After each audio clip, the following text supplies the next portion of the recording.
Hello friends, welcome to my channel. আজকে আমি রান্না করব নিরামিষ ঝিঙে। প্রথমে কড়াইতে আমি 2 চামচ সরষের তেল গরম করে নিয়েছি। এবার ওর মধ্যে জিরে আর মেথি আর শুকনো লঙ্কা ফোড়ন দিলাম। তারপর ডুমো ডুমো করে কেটে রাখা আলুগুলোকে দিয়ে দিলাম। এবার আলুগুলোকে আমি খুব ভালো করে ভেজে নেব। ভাজা হয়ে গেলে ওর মধ্যে দেব হলুদ, হিং আর ধনে গুঁড়ো।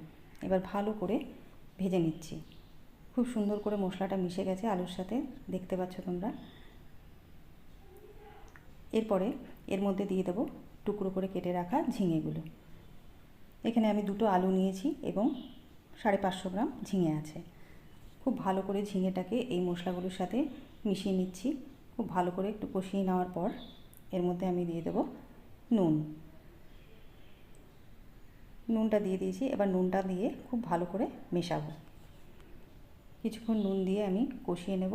তারপরে দেখবে ওটা মজে এসছে এবং একটু একটু জল বেরিয়ে এসছে। এরপর এর মধ্যে একটা কাঁচা লঙ্কা চিড়ে আমি দিয়ে দেবো।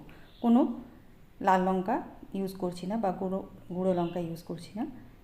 এটা খুবই হালকা হয় এবং প্রতিদিন খাওয়ার জন্য উপযোগী, গরমের জন্য খুবই ভালো।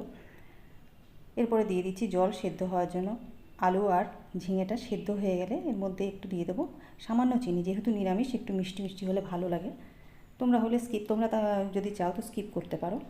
এবারে 1-2টো আলু আমি ভেঙে ওর সাথে মিশিয়ে দেবো যাতে ঝোলটা গাঢ় হয়ে যায়।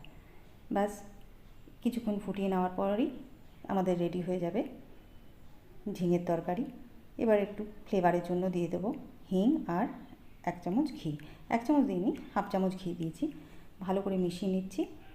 এবার কিছুক্ষণ স্ট্যান্ডিং টাইম দিয়ে পরিবেশন করব ঝিঙের তরকারি।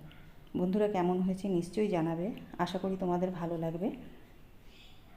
যদি ভালো লেগে থাকে তাহলে সাবস্ক্রাইব করো, কমেন্ট করো ও শেয়ার করো। Thank you for watching my recipe.